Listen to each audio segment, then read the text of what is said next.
అనేక ధర్మాలుగా, మతాలుగా భగవంతుడిని మనం విభజించుకుని ఆ భగవంతుడిని ఆయా మత ధర్మాల్లో ఆయా రూపాలుగా మనం విశ్లేషించుకొని ఆ భగవత్ స్వరూపాన్ని ఆయా మార్గాల్లో మనం అనుసరించి ఆచరించి మనం ప్రయాణం సాగిస్తున్నాం. కానీ ఈ మార్గాలన్నీ చివరకు ఒక్క చోటికే చేరతాయి, ఒక్క గమ్యానికే చేరతాయి అనేటువంటి విషయం మనం గ్రహించలేకపోతున్నాం. కారణం మనలో విభజన తత్వం మనలో ఉండబట్టి. ఆ విభజన తత్వం విడనాడితే జీవాత్మే పరమాత్మ ఒకటిగా మనలో అందరిలో నిండి ఉన్నాడు.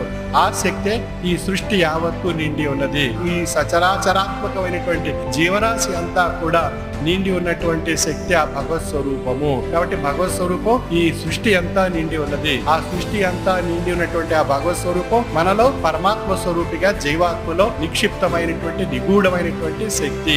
ఆ శక్తిని పొంది ధరింప చేసుకోవడానికే సృష్టికర్త మనకు ఒక గొప్ప మేధాశక్తిని ప్రసాదించాడు.